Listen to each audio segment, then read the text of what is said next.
Discussion keeps the world turning. This is Roundtable.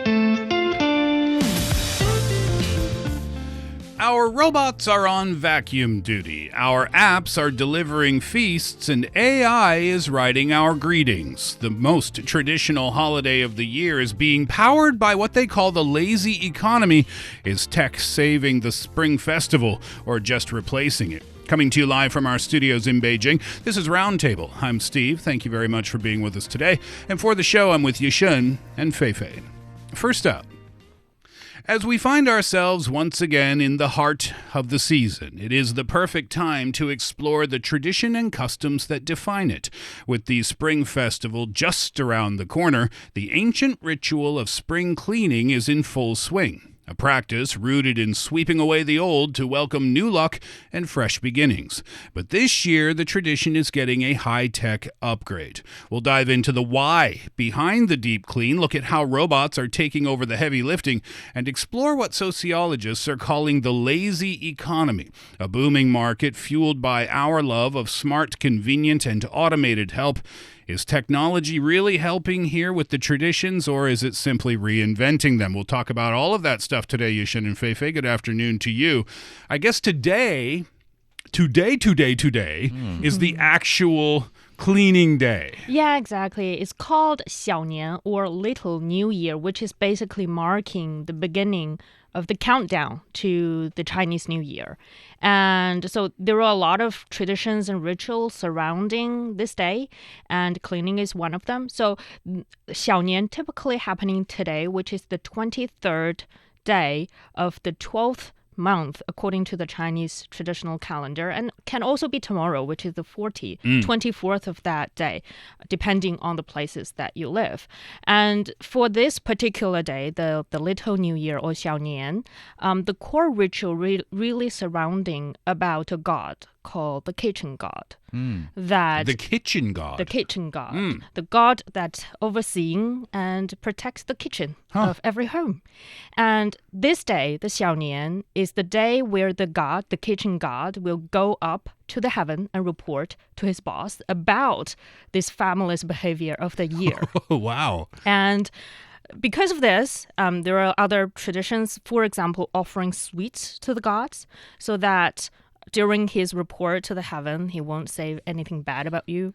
Oh, you're bribing the god. Sort of bribing them, and it includes that offering them sweets, not only because, for example, sweets makes him happier, and also they have the meaning of stick his mouth shut. So he can't speak. So that he can't speak.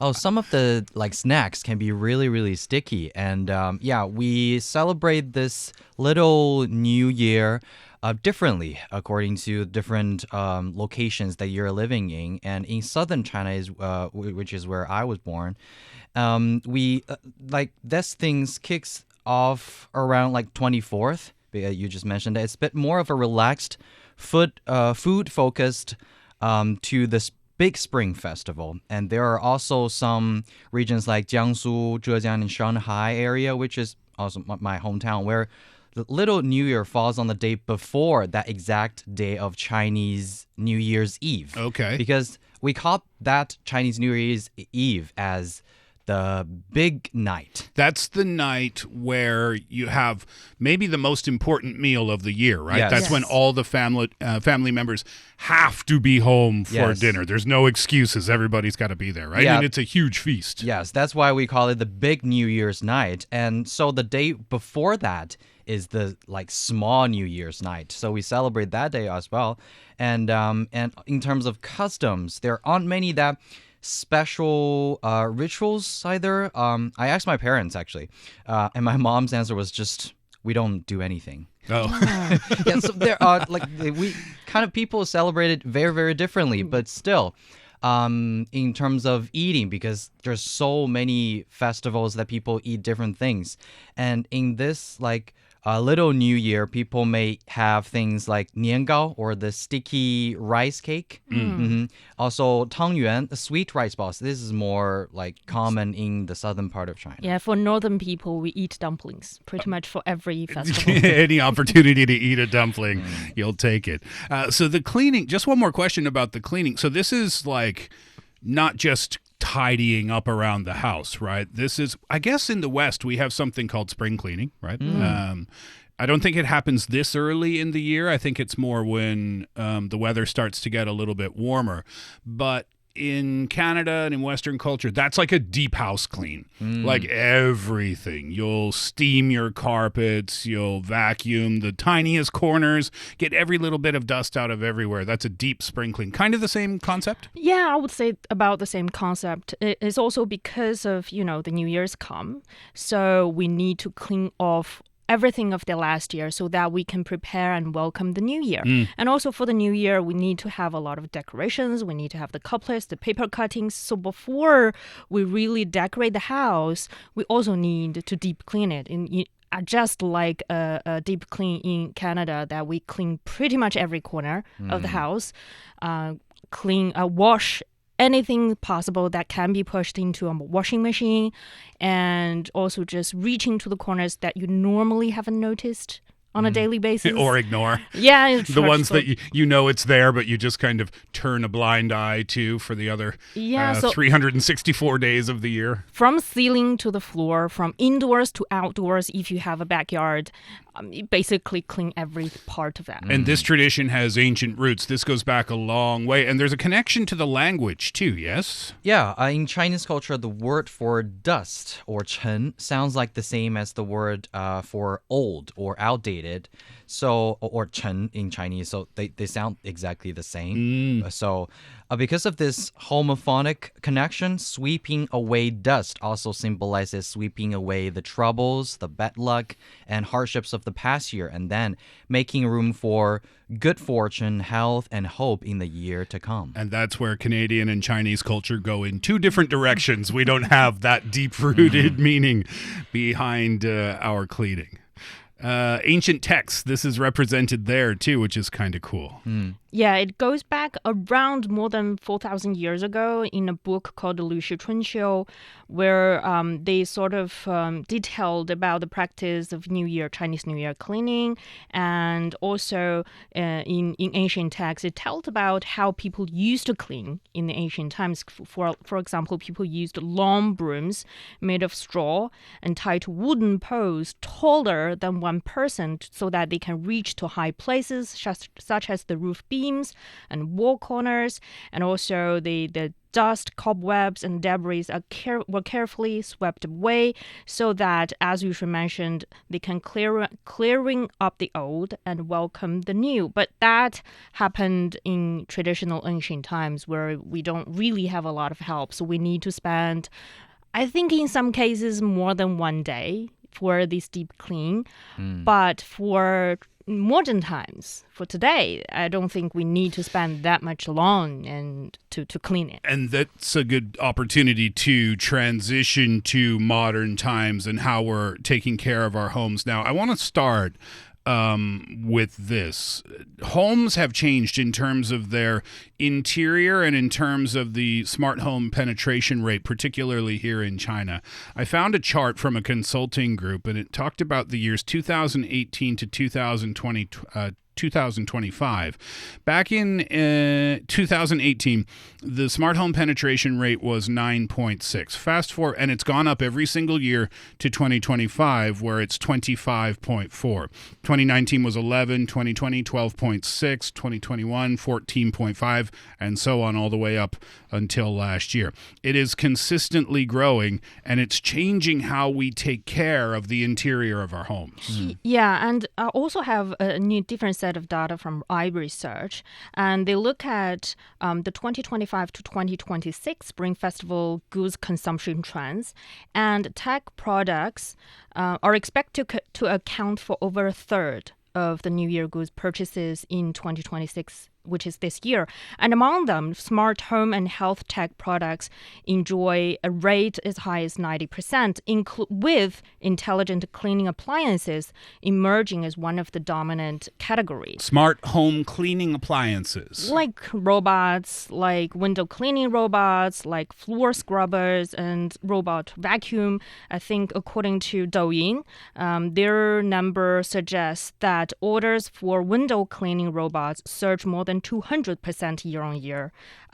According to in February in this year, while floor scrubbers and robot vacuum also grew by 100% or 60% year on year. And so that means people are buying more and more of these robot helpers. To make their lives easier. Yes. Lazy economy. We haven't used that word just yet. Yushun, you're our tech guy. You love these types of toys, even if they are about cleaning. What are some of the standouts for you? Exactly. And what we can see is that some of these are really, really helping our lives just so much easier. And it is kind of integrating into some of the traditional gadgets that we used to have. For those who still prefer a handheld approach, the tools have become much more scientific in some way. The new smart floor washers now use things like electrolyzed water, which turns just regular tap water into a sanitizing solution as you can clean. Ooh, that's useful. Yeah. So they also feature kind of zero water streak technology that dries the floor almost instantly. So if you spill a bowl of cereal, a modern smart washer like the specific model will help you suck up the mess and then immediately use that magnetic dynamic fast drying tech so you can just walk over that spot 2 seconds later without slipping Before your mom walks in the room. Nothing that's called the before mom comes technology upgrade. Yeah. Drone level vision and navigation has now found its way into our homes. It's kind of an interesting transition because companies that build drones, they're putting high-speed sensors and 3D path planning algorithms into floor cleaners, and these are for the robots. And this lets those robots see the room in 3 dimensions. And what that means is these robots can recognize exactly what objects are in their way with drone-level precision. Yeah, that helps a lot. You know, back a couple of years ago when people just start to see such robot cleaners in their homes, I think one of the complaints is that these robots get confused very easily. Mm-hmm. Like if you put too many chairs in your room, They're constantly bumping into them. And they're sort of acting like they're lost. And for example, if you have a lot of cables in your home, they sometimes get tangled. So right now, these kind of 3D, this drone level vision and navigation technology are allowing robots can sort of quote unquote see these wires from a distance so that they can map a path perfectly around them without getting tangled like before. They see the object in front of them, and rather than bumping into it, they move around it. They see them and also starting to understand them. First of all, of course, with these sensors, they map out your home, and they will identify which room is the kitchen, is the bedroom, or which room is the living room. You can name them, and then they start to use that kind of large language models that the owners can use. So you can talk to these robots now. Yeah, you can talk to the vacuum machine and tell them, okay, I'll need sorry. to do a Sorry. very big cleanup. Wait, let's think about the sentence that you just spoke. Oh yeah, you can talk to your vacuum machine. Goodness me. It is, sorry, I interrupted you, but those words just kind of screamed out in my ears when you said them.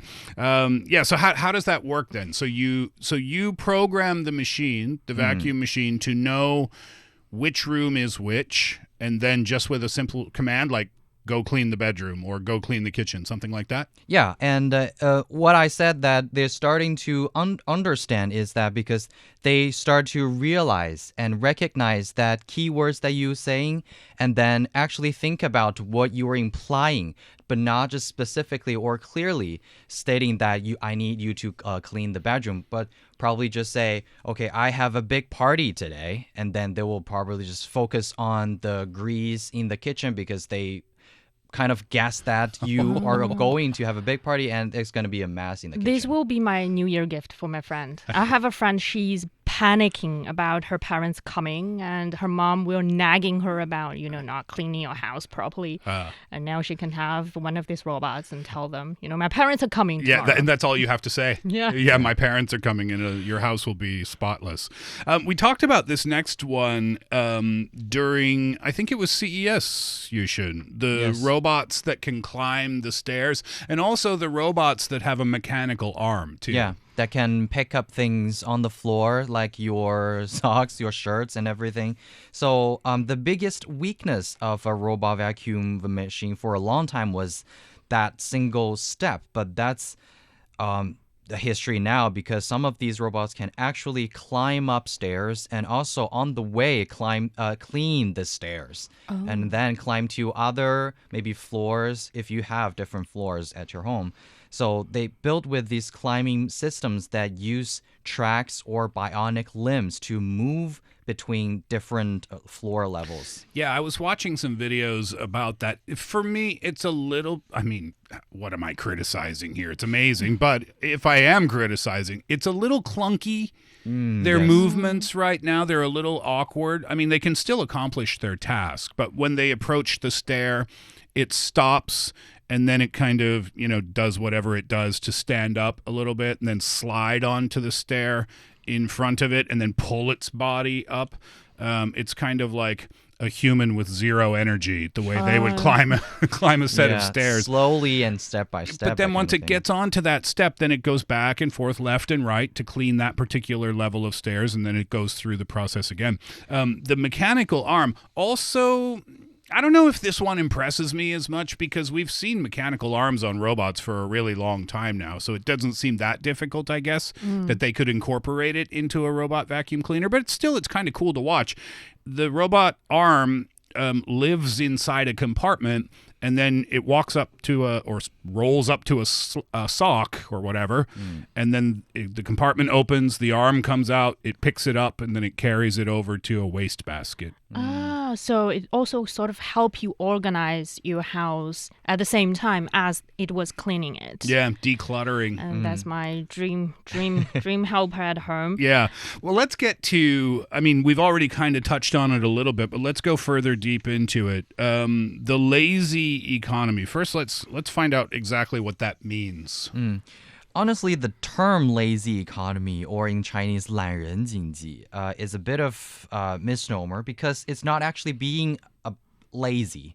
It's just in the way that we are starting to use these machines and for the purpose of being lazy, but actually we're doing more things, or the scientists or the manufacturers are doing more things about inventing things for us, right? Yeah, I think the core of this 懒人经济 or lazy economy isn't just about, relaxing and avoiding working altogether. It's more about outsourcing. Also optimizing efficiency and reconstruct your time, your schedule, so people can choose to pay for services or for the tech products that we just talked about, to handle some of their tasks, so they can spend more time on other things that they really enjoy or really matter to them.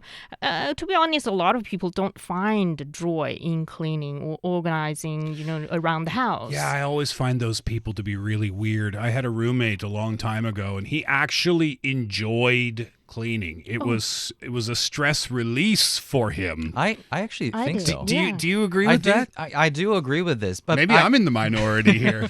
But I'm not in favor of cleaning. But we always have that once a month, the time that you need to do the cleaning, right? And whenever that is coming, I find, okay, now, so I'll do this anyway, but the process of cleaning things and the seeing everything is shine and clean is quite therapeutic. And also the process of doing things, you are not like thinking a lot of things. You are doing that physical labor thing, not using your brain.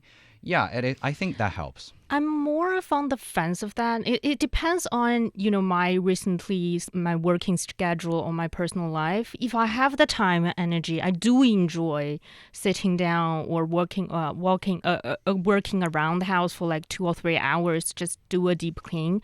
But if I'm really tired, I just don't want to clean, lifting every socks and putting them away and then cleaning under the desk. So in this case, I believe to have the option that when I don't feel like cleaning for 2 hours, then I can go out, hire help, or buy a robot to help me clean. The concept of the lazy economy, I don't think, is brand new, or at least not brand new to people. I don't know how old the term itself is. There was a 2022 consumption survey done by a domestic consulting firm. I think it was called Jimeng.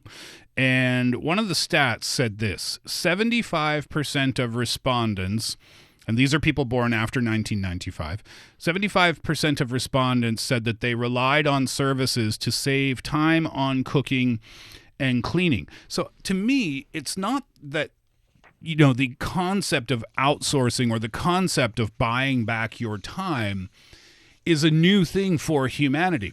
I think we've been doing that for a long time.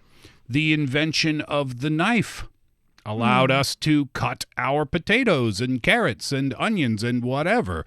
A time saver. The remote control for a TV. Yeah. So you don't have to stand up and walk across the room and change the channel. Again, a time saver. Outsourcing things that we don't want to do to things that, or to appliances nowadays that can do it for us, or to people that can do it for us. So I don't think that part is new. It's just, like you said, Fei Fei, you said, if I have the option. And I think the options are growing now in number.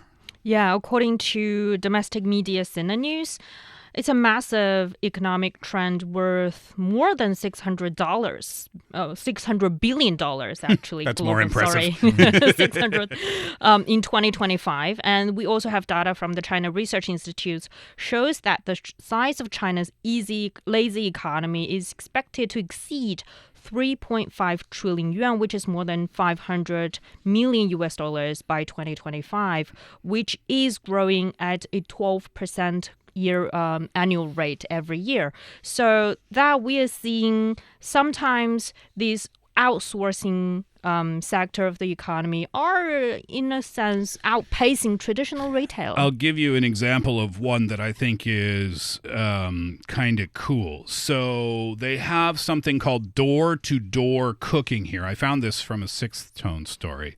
Door-to-door cooking is like hiring a chef at home who offers their clients anything from festive cooking around Spring Festival time to dishes for daily consumption.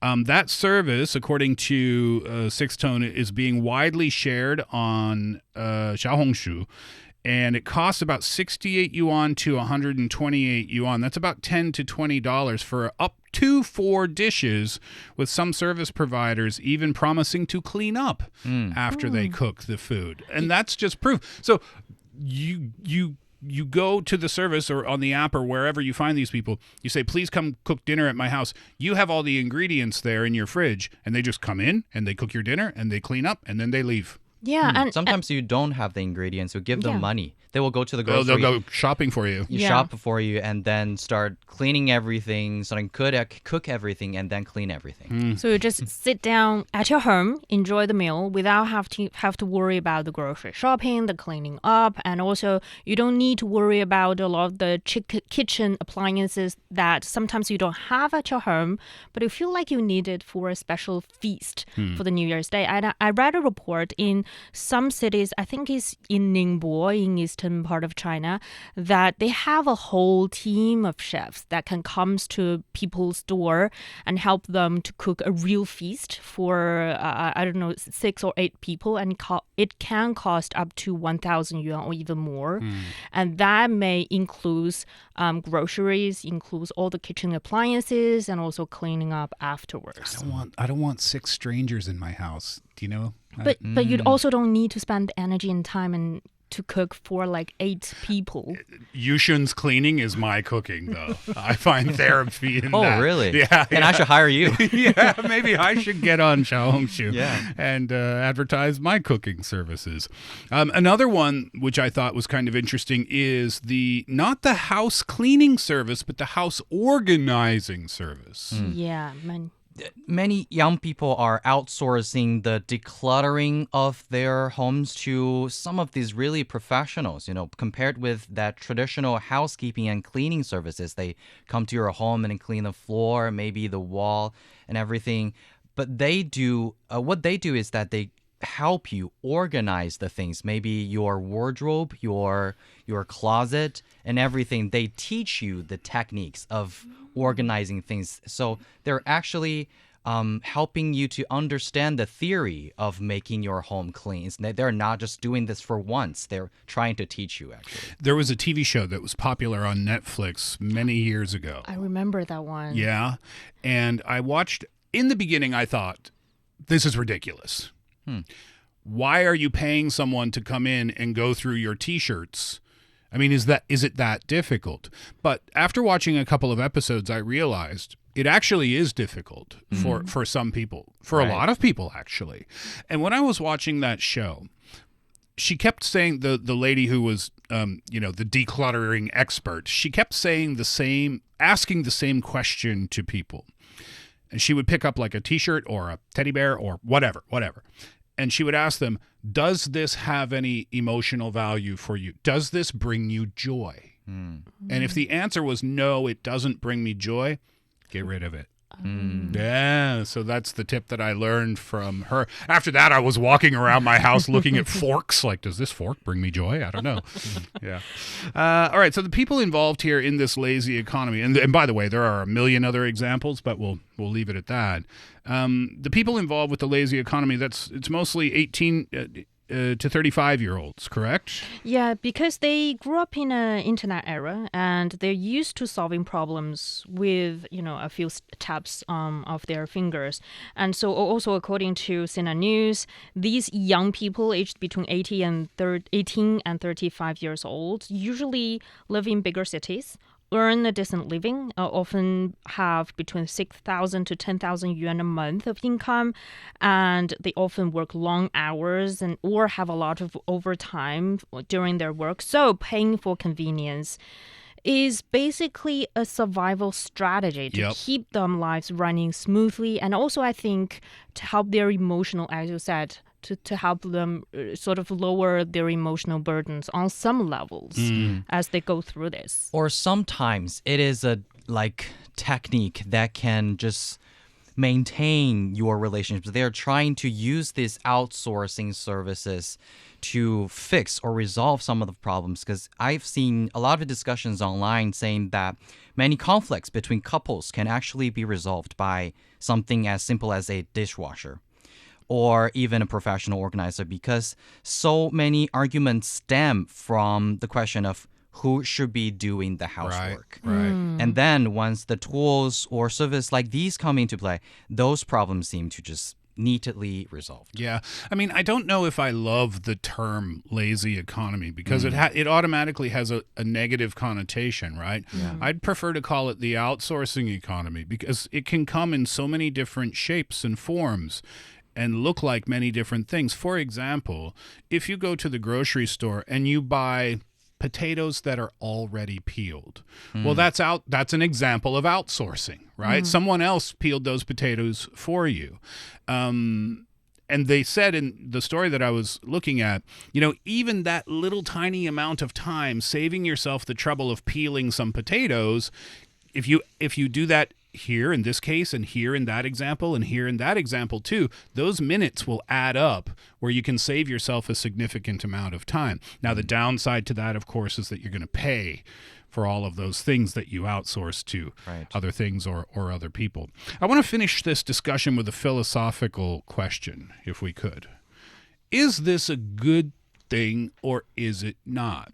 if we're constantly outsourcing the things that we don't like doing or don't want to do, and eventually we will get to a point, we said, now you can hire a person. You said it. You can hire a person. They will go to the grocery store, pick up your groceries, come to your house, cook your dinner, clean your dishes, and then leave. If we can eventually outsource every task in our lives, is that going to be good for people? Because it seems like that's what we want. And it seems like that's the direction we're going. I'm just not so sure if that's a good thing. I think, as Fei Fei just said, we are glad to see there is an option like that. Some people are still thinking that cleaning house is a therapeutic process. So some people, they just hate doing things like that. So when people have an option, I think just up to you. And we can always have that kind of mindset of, yes, it is something that can like cost you a little bit of money, but and thinking about it is creating jobs. It's not that solid, steady job that we're creating, but it is creating that occupations that a lot of people can maybe earn a little money. And like, I feel like it is a win-win situation when the buyers get relaxed and the seller is they enjoy things like that. Yeah, so I guess we can kind of pick and choose. It doesn't mean we have to outsource everything to a robot in our future. It just some of the stuff, some of the time, if we so choose. Well said.